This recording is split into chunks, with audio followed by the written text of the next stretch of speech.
Monsieur Tshisekedi devait participer aujourd'hui à un important meeting organisé à Kinshasa par l'UDPS à l'occasion de l'anniversaire du parti. Il se présente donc hier soir à l'aéroport de Bruxelles National pour prendre un avion de ligne portugaise à destination du Zaïre. Une cinquantaine de sympathisants l'accompagnent. Seulement voilà, monsieur Tshisekedi est retenu au poste de contrôle. À ce moment, on ignore encore pour quelle raison. Parmi les militants de l'UDPS, l'ambiance s'échauffe. Ramenez une bonne réponse parce que ça va tarder. Le temps continue donc. Les heures tournent et finalement l'avion décolle sans que M. Tshisekedi soit à bord. Il ne pourra donc pas participer au meeting, la colère éclate.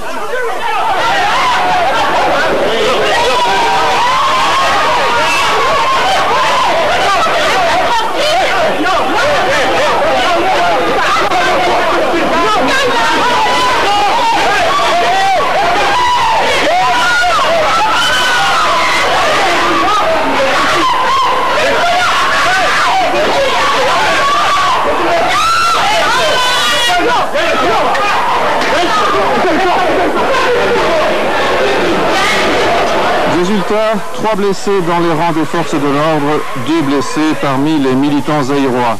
Il n'y aura pas d'arrestation, mais l'affaire ne se conclut pas là. On connaîtra 3 blessés dans les rangs des forces de l'ordre, 2 blessés parmi les militants zaïrois.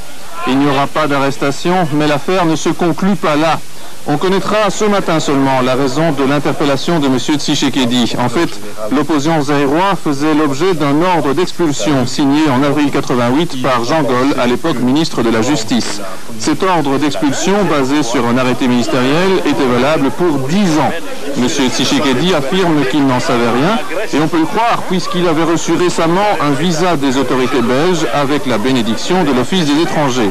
Il vivait en Belgique depuis plusieurs mois au vu et au su de tout le monde.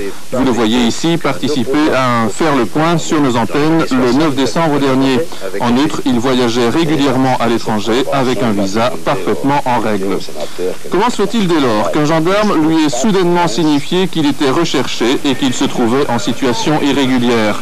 N'est-il pas étrange qu'on s'en souvienne précisément le jour où le leader zaïrois devait s'envoler pour présider au Zaïre un grand meeting d'opposition? Et puis, comment expliquer cet invraisemblable paradoxe? On interpelle M. Tshisekedi sur base d'un ordre d'expulsion et de la sorte on l'empêche physiquement de prendre son avion alors même qu'il ne souhaitait qu'une chose, quitter le pays. Alors, excès de zèle d'un fonctionnaire, prisonnier d'une logique absurde, ou sombre machination visant un parti d'opposition zaïrois à travers son leader. Écoutez l'avis du principal intéressé, Étienne Tshisekedi, qui, par la force des choses, est toujours en Belgique. Avez-vous le sentiment qu'on a voulu retarder volontairement votre départ pour Kinshasa? Oui, c'est non seulement les sentiments, c'est ma conviction qu'on a voulu retarder ma présence au meeting de mon parti à Kinshasa aujourd'hui même. Et selon vous, qui avait intérêt à une pareille manœuvre? Mais les milieux du département, les milieux politiques du département de la justice, bien sûr, parce que je vous dis que les gendarmes répondaient chaque fois à ma femme, si vous n'êtes pas contente, si vous n'êtes pas contente, madame, adressez-vous au département de la justice, nous avons reçu nos autres instructions, nous faisons notre boulot. Voilà. Alors, curieusement, vous devriez être expulsé à l'heure qu'il est et vous êtes toujours en Belgique. Bon, merci, mais c'est la question qu'il faut poser aux autorités compétentes. Ils doivent appliquer les arrêtés d'expulsion. Quel est votre sentiment par rapport à toute cette affaire? Mais justement, le sentiment confirme justement le caractère politique de l'affaire. Le problème n'a rien à faire, n'est pas juridique. Simplement, on veut exécuter la volonté ou les manœuvres du dictateur zaïrois. Alors pour le faire, il faut bien trouver quelque chose au niveau de la Belgique. C'est comme ça qu'on est allé sortir de cette arrêté.